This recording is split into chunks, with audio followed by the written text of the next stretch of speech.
I'm Matt. Hey, I'm Steve. Hey, I'm John. This is the Sober Friends Podcast. We're here for the sober curious, the new guy, and the old timer. We're here to talk about the stuff anyone looking to live alcohol-free has to face day to day, and how we overcame those struggles. We speak for no 12-step group, but we do try to remain anonymous. You're not alone. This is the Sober Friends Podcast. I was feeling bad this morning, Steve, because I've been getting on the scale every day to track my weight because I am trying to lose some weight, and from yesterday to today, I gained 3 pounds. But I'm also looking at myself on screen, and I'm like, oh, my face looks better, actually. So maybe it's just whatever it was. It's the scale giveth and the scale taketh away. And we went for ice cream last night and everything, and I felt less guilty than I normally did because I'm counting my calories, and I'm like, I have the calories for this. I can do this. Don't pay. It's like, I mean it. It's like the stock market, right? Mm-hmm. It continues to go up, but it doesn't mean it goes up every day, up and down, up and down. And you watch the trajectory over it. Trust me, as someone who's done this stuff day in and day out, the point was like, it would drive me nuts sometimes, right? Like I would be like, what the hell is going on? It's something that you use it as a guide, but don't get too crazy about it. A lot of that's just water weight, depending on what you ate, depending on things. Like you're just retaining a little bit more water, and then. Oh, it could very well be the ice cream too. Ice cream has a lot of salt in it. Right. So that kind of stuff. But hang in there. I'm looking at my face. I'm like, I'm happy with how that looks right now. This is good. Yeah. That's a change. I'm trying to change how I feel and how I relate to food. I'm on night 2 of CPAP. I have been screaming about this the last few episodes. My nose feels like it has had like sandpaper that I was blowing my nose with for like months. It is very sore. I didn't know what I was getting into with this. I thought it would be helpful. I will tell you this. Here's a change on the weekend. I got up right away at 7. Usually it's a hell of a time getting up. I monitor my sleep in my Apple Watch. This is the last 2 days I got up right at 7. There was no ability to go back to sleep. I was ready to go. So I am, if you have used CPAP before, I'm sure that you can relate of the thing I didn't expect is you move and you kind of hit that mask and it kind of wakes you up because you're not used to having something on your face. Even with this thing being pretty comfortable. But I'm also a perfectionist that, am I getting a proper seal? Is it leaking? So I've got the mental things going on that I got to let go of. But this all ties into our topic today, which is change. How do you deal with change? Change in life, what are the effects? Because there's always downstream impacts for me with change. Change is interesting because there's change in our own lives, like you're going through, right? You're trying to do some things. And then there's change in lives that we don't have control over, which is other people within our orbit, right? Those things change too. So it is a constant thing that's going to happen. I heard something that, that's why I love meetings. That's why I go to meetings. I heard something, and again, it's nothing new, but I heard a guy, our buddy Andrew, Andrew, said it. He goes, when I came to AA to get sober, I wasn't promised a great life. I was promised the tools that could help me negotiate my life the way it was. And I thought that was just a perfect statement, right? And I think that's a little bit of a misconception of people. They get sober and they wonder why the world is still, their world or the world around them is still messed up and the change still happens. And that's the beauty of our program, is that we can go through changes. Like you can go through this stuff, right? The CPAP, we were talking about it before we came on the air. My wife uses one. When I go on retreat with the guys, especially, a lot of the guys on retreat, they're older, they're using them. I tell you, people love them. People love their CPAP. All the guys I know, like they wouldn't travel without it.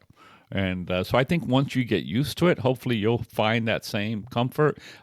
Listen, you're going from sleeping with nothing to sleeping with this mask on your face and something up your nose. Yep. So it's going to take some time to get used to it. And that's the beauty of our program, is that you have tools. Like if you get frustrated, if you get, uncomfortable with these things, you can figure it out without getting too crazy, hopefully, right? Again, we're human beings, so hopefully you can figure it out and you can work your way through it without getting too crazy. One of the sayings or thought processes in AA that will help me with this is acceptance. And I will tell you, when I first got it and I hooked it up, it finally hit me that at 48 years old, how many years I have left on the planet, I'm going to have to use this machine. Like, it's likely I'm going to have to use this machine for the rest of my life. And that's a pivot point of going from all of these years of unassisted sleeping to now needing assistance when I sleep, and that this is a permanent thing. If you do it right, this is a permanent thing. And that was unsettling for me at first. I'm willing to accept it, but it was unsettling that this is a major change in my life. On the other hand, I think about some of the alcoholics that I admire who said, I have lost I don't know if it's the permission or the ability to drink safely, or I'm trying to think of the terminology that I've used. I no longer have, it's either permission or you get the idea. I don't have permission anymore to drink. Yeah. I use that all the time. I say ability. I've lost the ability. That's what I'm looking for. Drink. I that's what I say. If people ask me, I've lost the ability to drink safely or properly. Like, I use those things all the time. Like, no, I can't do that because I just, and sometimes I'll say privilege too, But, one of the things you're talking about was with your CPAP, and then we were talking about how you're working to get, you're going to the gym, you're counting calories. Mm-hmm. You're saying you look pretty good. You may find that as you lose weight, depending on how you do with that maybe, you won't need the CPAP. And we'll see, but I'm not saying, but that's, one of the things that, again, my wife used it. My wife had lost a lot of weight at one point and literally was told she no longer needed it, So change your stuff. I was thinking about before we came on, is that, we talked about our friend Monday. I told you about it, but Don from the Thursday night meeting. Mm-hmm. Don passed away. I didn't know he passed away, but yeah, he passed. He was in really bad shape. Don, for those, it's the best outcome for his situation. It is. Don had a stroke. He's a guy who goes to a men's meeting that Matt and I have both attended. I knew him a little bit. I knew who he was. I've sat with him, but I didn't have a relationship with him. But I know a lot of guys from that meeting, and he literally had a stroke at that meeting, and he was not in good shape. And don't know the circumstances, but he passed Friday night about 10 o'clock. And we got that message. Again, John and I were going hiking. He got a text message in the morning saying that Don had passed.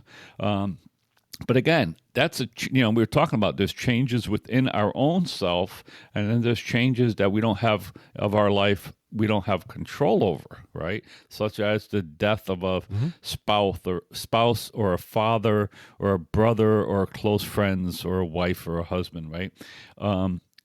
Those are like, how do we deal with those changes in our life, right? How do we deal with that? To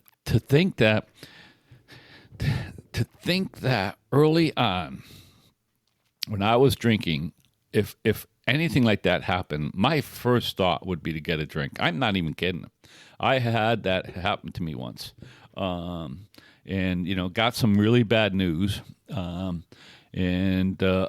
some unexpected news, and a friend came up to me and told me this, and I said, I think I need a drink, and she wasn't a drinker. Like, she was a little bit of a partier. And she's like, and she even said to me, then I was in my 20s at this point. She goes, why would you say that? Right? Because that's how I dealt with stuff. Mm-hmm. I think I need to go get a drink. And today number one, I don't have that option, right? Because I can't drink safely. So number two, I have to figure out other ways to deal with it. And in our program, we're giving, people use, and it maybe sound corny and stuff. People talk about their toolbox, the tools they use, the things, but this is what we're talking about. So what happens in this situation, and what are your tools? Like, what are your options to do when these things happen? And I know for me, the biggest thing is to pick up the phone and talk to another alcoholic, or go to a meeting and talk to another alcoholic in person, right? But for me, it's an interaction with another alcoholic. That's really where I end up going. My wife can help me with some of that stuff, but not all of it, right? I mean, so sometimes I just need to go to somebody who understands what's happening in my head from an alcoholic's point of view, not just from a human point, a husband and wife, but from an alcoholic's point of view, to really make sure I'm in the right spot, so that so I don't slip. Mm-hmm. That's also, I don't think, so I don't think that that's an option for me, and it's not today. I don't think that, but I'm always on guard for it. I'm always working, making sure that when some of these changes happen, I have somewhere to go with it. You may ask yourself, why do these guys drift off to non-alcoholic stuff? And here's why. Alcoholism was just a symptom of everything else going in our life, and it was a tool to get through those things. Now we don't have that. So we have to change what we use as a coping mechanism. There are meetings that were tough for me to go to. There's another meeting or two that was tough for me to go to because there was somebody else at that meeting who I was close to who passed away. And I think about going to that Thursday night meeting now, which will be tougher, because Don was the first guy who would get up with a big smile and a bounce in his step to say hello to me. How are you doing? How is the family? A big hug. That he was always that first guy. Pull the chair out, come sit down. And that type of generosity with themselves is important to me, and that meeting won't be the same. Now, meetings change, people pass. The longer you get into sobriety, you'll see that change, that the people you came in with that were the old timers go away. They leave us over time, and you have to accept that. And you can't just, Chip sent something to me that keep making friends in AA, because you just don't want to rely on just those people when they leave us. And that's right, but that's hard, because that's a big change of those people you rely on. Eventually they move or they pass away. Yeah, it is tough, especially when you have really close relationships. One of the things that when you're talking about that, when you're talking about Don, like I said, I didn't know. It's funny because he would sit with our buddy John, usually at that table. Mm-hmm. So a lot of times I come in, if there was a chair available, I'd sit with that table. So, and he would always say hi. And actually, he got to a point where he would say hi, Steve, even though I don't go right. Like, he would remember my name, And I think about our buddy Tim, whose sponsor went to that meeting, right? And I remember when his sponsor died, which was just a few years ago, like, that loss to him was huge. That loss to our buddy Timmy was huge, because Timmy talks about all the time. He goes, only one person knows all of my shit, right? That's what he used to talk about. Only one person knows it all, and that was his sponsor, right? And so, when you lose something like that, that's a big loss. And that's why it's important to be connected. It's important to be connected with multiple, with multiple avenues of support. So that when that happens, you have other people. And that's the nice thing about, you and me, and a lot of us, right, going to these men's meetings, and if you're a woman, going to a woman's meeting, where you can really connect with some of those people. You can really connect and get the help you need, because it's not easy. Change isn't easy for anybody. It's not easy for the normal average person with no huge character defects or addictions of any type. And then you throw these huge character defects on top of it, and that many of us struggle with, and you throw addictions on top of it, and it's really, really messy at times. And listen, I've had a lot of change. I've lost lots of people in sobriety recently. I'm one of I'm one of 6 children, and I've lost 3 siblings. Okay, and the oldest was 66. Right, so they're young. They're dying young in my family, and both my mom and dad are gone and stuff like that. So, the thing I realize is that I don't have to drink over it. I don't need to get crazy over it. I don't need to be pissed off over it. You're right. Things change. People die, and we have to accept that and do the best we can with it and move on. It's important for me not to be a spinster with cats all over me when I'm old, screaming about the good old days. Right. And part of that is changing with the times, meeting new people, building new relationships. I went into the office for the first time this week in 4 years. I am part of an employee resource group, UNIDOS, which celebrates Hispanic heritage. I'm an ally in this group. And it was part of the region that oversees Boston, even though I don't live out there. But the region that I live in and the region out in Boston merged. And I'm the only guy from the western part of New England that is part of that group. So I went to support the group because it was our Diversity and Inclusion Day.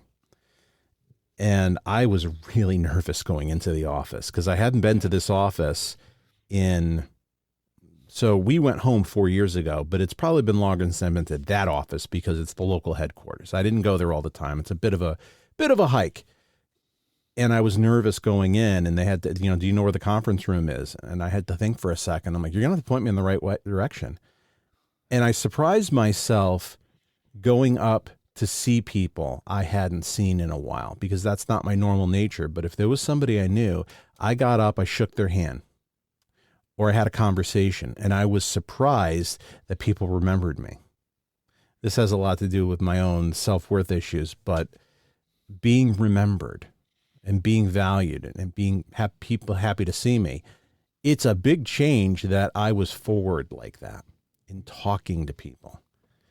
And I was surprised how emotional it was, and I was surprised how much I enjoyed it. I realized I don't mind going back into the office if I can go whenever I want and leave whenever I want. Right. It's probably about 3 times a year. It's about my max. It's like having grandchildren.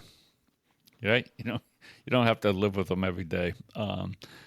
But one of the things I thought about as you were talking is that you don't have a problem in AA meetings going up and talking to people, whether they're new or not, right? I see you all the time, right? You come in. You would be surprised that sometimes it takes a lot of effort, but I do it because it's what I should do. Right. My point is, I think that has helped you in your other sense, right? Being like, this is what I need to do, right? Regardless if you're comfortable, not comfortable, but this is what I need to do. So the fact that for the last 4 years, right, you've been doing some type of work and going to meetings, and you were doing some district stuff and or some district stuff, being treasurer stuff. So you had to deal with people. So that has helped you, and I think that's what we're talking about here with change, right? This program will help you navigate those type of things. It'll help you understand, like, I'm not comfortable around people. What do I need to do? Well, for most of us, if you want to stay sober, you need to get comfortable around people. Yes. You need to be willing to help. Reach out for help with other people. That's just the way the program works for us. So, it's taught you like, I need to take this step in order to be successful. Certainly in business, you need, especially in your job, you need to have that face, like, no, here I am. I'm in front of these people. I don't get an opportunity to come here often, even though, and I don't want to come here often. But while I'm here, I need to shake hands. I need to let people know who I am and make sure that, they remember. Like that's part of change, right? And we're using our program to help. And that's what we thought. We apply these principles in all areas of our life. And that's what you're talking about when you're talking about doing what you did. Yeah, letting people know I'm still alive and still with the company, because the way our company works, that was at the regional level. Then there's the division that oversees the regions, and then there's corporate headquarters that oversees it all. I'm a headquarters employee now, even though I sit in the same region I used to. I've just been reorged over and over again, up and up and up to other parts of the org. So in many ways, going to that regional office is kind of a foreign office because I don't report through that structure anymore. Right. But there's still people I worked with. Yeah. No, I can remember doing that when we were swallowed up by the big companies, right? Like, company I worked for was a Fortune 108 or something like that. And same thing like that. So they would have these regional meetings and they would bring all their small companies. Like we were just one company that they had bought up and they had a lot of different companies that they had bought up and they would do these sales meetings. It would be the same thing, right? And I would hate these things. Man. I would hate them. I would have this imposter syndrome and like all these people at this meeting are better than me. And like I said, like there might be one other person that I might know, right? And I didn't sit with anyone. Like I was the only one in my office. So again, just like you, I didn't have even if I was going to the office, I was the only salesperson there. So when we started to have the sales meeting, it was people that I didn't see regularly, and I used to hate those meetings. Oh my God! But they're part of life. They're part of doing this. You have to be able to. You have to be able to roll with the punches. And I don't know, for me, I talk about it all the time, that this program has given me an opportunity to do that. It really has. It's given me the confidence. It's given me the opportunity, because when these meetings would happen, typically I'd be talking about them. Like, I got to go to the sales meeting. I don't want to go. And again, all those type of things, sometimes if they're an overnight, weren't always, there's drinking, there's all this kind of stuff. So you always have to talk about it for me. Just deal with it. And, the nice thing about change is that tomorrow probably brings another change. It really does. It's like, we talk about these things. They don't last forever. And what they mean by that, again, people say, well, I got this problem going on. It's going to last for a while. It's not that the problem goes away. It's how you feel about the problem changes, right? You start to relax about it. You start to accept it. You start to make some things. The problem could still be there. Like your CPAP issues are going to be there until you get used to it. Right. But it's about how you mentally work with that thing and you work that back into your life without going crazy over it. I'm going to tie the CPAP stuff right into a bow. This is going to be some great skill here. I go on, my new favorite social media is Reddit. I love Reddit. And one of the things I love about Reddit is if people are being pricks, you can downvote them. So their influence goes down. It incentivizes you to get karma and upvotes, and then you're more listened to. So incentivizes you behaving better on Reddit. And there are a lot of people who post in the CPAP forums around, I can't do this. This is too hard. It's not working for me. And those people need to go through alcohol addiction recovery. Because I thought about that of like this whole being difficult to start CPAP is not unlike the process of giving up alcohol. That's a lot harder. And you have to go through a lot of pain to give up alcohol. You have to change your lifestyle. You have to go through withdrawal. Depending on your level of addiction, that withdrawal can be more severe than other times. Or like quitting smoking. If you want to quit smoking, you have to go through the pain of maybe the urge to eat more or not getting sleep or being irritable. And it's just not, and a lot of people who are like, I'm not going to give it up because it's not worth going through that pain. I'm going to have to go through pain that's not even as bad that of putting something on my mask, which much like playing guitar, when you play guitar at first, your fingers get calloused and cut. And I had this golfing. When I first started golfing badly, I would cut my hands up from the swing. You have to kind of go through that, cutting your hands up, getting blisters on your fingers from playing guitar, getting irritation on your face from the mask when you start. And that's not desirable. But the long-term benefit is you push through it to get to the other side. That's the only path. The only path is through. And that is a barrier for a lot of people. I think we have an advantage if we can tie it back to when we first came in, of the only way to get around was straight through. And once you're straight through, life is better. But it's uncomfortable for a while. It was really uncomfortable for probably a year for me. And I think that's probably a lot of people.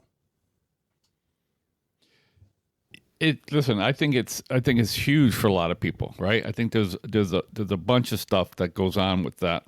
You know, I think about it right now, and I don't know if I've mentioned it, but you know, if like Matt was saying, oh, I'm looking at myself and I look pretty good. I look at myself and I see Rudolph the Red-Nosed Reindeer, right? My nose feels like your nose looks. Right. And I don't know if I've mentioned it here, but I'm doing a little bit of topical ointment that's really a chemotherapy for a little bit of suspect cells, you know, pre-cancerous stuff. And the dermatologist told me, you know, start using this, do it for 3 weeks, which ends today for me. And she said, if you have any family pictures coming up, you probably want to wait until after that happens before. And then this is why, right? I mean, it is red, it's raw, it's flaky, it's irritated. And, you know, it's interesting. It's just, you know, like I just have to deal with it. And it's been going on 3 weeks and it's gotten worse and worse and worse. And I don't pay a lot of attention to it. It's funny. I was in Home Depot, and I'll wear some hats. I have a hat that says that is an ally hat of the LGBTQ, society out there, and all it says is that humankind. Right? That's what it says. Human. It's 2 words. Humankind, and it says underneath in the colors, be both. Right? That's what it says, and I love that. Oh, that's great. Because it's just enough. It's not in your face. And I had somebody looking at me, and I'm like, oh, they must be looking at my hat. And then I realized, oh, no, they're probably looking at my nose, right? They're probably looking like, what's going on with this guy's nose? No, probably not. But that's okay. Because what am I supposed to do? Sit home, you know, and do nothing? I don't know. It's not that. Go ahead. No, but so it's just like it's something I got to do, and it's like I told the guys, especially at Friday night, and I've told the guys at Monday night, and I'm like, people at Monday night, listen, it is what it is, right? I mean, the other option is to let it turn into skin cancer and let it kill me, right? So I guess there is another option. They could freeze it off. And my dermatologist said, I don't want to do that because it can turn your skin white. And so anyway, so I'm doing this thing. It'll be over. And then my nose will hopefully clear up and it'll all be gone. I go back in like 4 months to check it out. This is one of those things where you will notice it more than other people. Yes, your nose is more red. I think other people notice it at first and then they move on. But it is one of the. It's like the shirt commercial where somebody's got a stain and the stain is gone. Bah, bah, bah, bah, bah, bah, bah, bah, bah, bah, and it's like, right. Oh, that's my wife. My wife, like, I'll put on a shirt and I don't see it. Yeah. She's like, "Oh, you can't wear that shirt." I'm like, "Why? It's got stains on it." Oh, and I look at it and like, you're right. It's hard. And sometimes I just say, "Honey, I'm just going to an AA meeting." Like, you would be dressed up, like, even with that stain. Right. But anyway, but that's the change, right? Like, and again, you're talking about your change that I'm going through, and I'm talking about, listen, every night and I get up and I've got this treatment and I got to do it twice a day. It's a change. I don't like it. I don't like that I'm doing this. I don't like the way it looks. It feels raw. It is raw. But I have to deal with it, And again, I come back to it.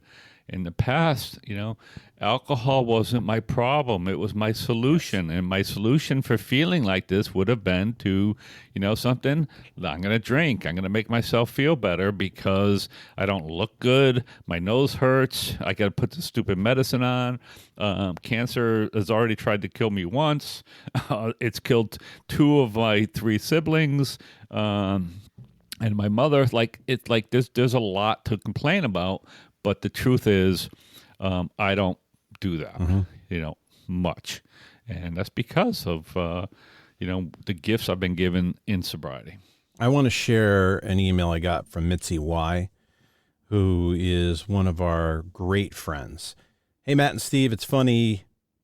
I've been there with everything that you have been talking about. Sleep apnea. I hated the machine. Was frustrating because I thought it would be the answer to being tired, but it wasn't. I raised 3 daughters in 3 seasoned sports, best years of my life, sitting on benches and screaming, go, go, go, and it goes so fast. They're adults now. Being a grandpa is awesome. I eat emotionally. I'm emotional and a habitual eater. I downloaded Eat Right Now from Dr. Justin Brewer. Interesting stuff. It talks about mindfulness. So we're a lot alike. If you have to cut back on meetings for family, make an intention to call a sponsor and talk about your resentments of time not being your own and manage your priorities. Also, call what I call AA buddies. Read the grapevine, subscribe to the digital form, and read a story every morning. I even count your podcast as one of my weekly meetings, so thanks. I appreciate your honesty, and also I have ADHD. So I love seeing this, Mitzi, because what we did is we were talking about some stuff, and it hit every one of your buttons. Right. That feels great. You know what it tells me when we get that? Thank you for that, Misty. Is that we come into this a lot of times, especially when we're in our addiction, and we think that nobody understands us and nobody knows us, and what that says is that we're not unique. No. Right? That's what that tells us. Like, we're not unique and we're not alone. And that's the whole point of when change, having a community out there that you could find some help, or you can listen to this podcast and go, you know something? I identify with these guys, right? I identify. I know what they're going through. I know how they feel when they're going through it. And just knowing that other person's out there and knows that is a relief for me, and I think for you and for Misty and for a lot of people in this program. Awesome. Well, we'd love to hear from you. We hear from people like Angie M. We hear from people like Mitzi. There's a whole bunch of people who are in my email that I just go back and forth with that I just love hearing from. So let us hear from you. Quick way, you can go to Apple Podcasts and leave us a 5-star review there. We read all of them. You can send an email, matt@soberfriendspod.com. You can follow on Instagram @soberfriendspod. Steve, have an awesome day. You too, Matt. We'll see everybody next week. Bye, everybody. You made it this far into the podcast. That tells me you're a pretty big fan. If you like what we do and you find value in the podcast, consider a donation at buymeacoffee.com/soberfriendspod. Your donation keeps us on the air to help out the new guy and helps us defray some of our costs. If you find value in our podcast, please consider a donation at buymeacoffee.com/soberfriendspod.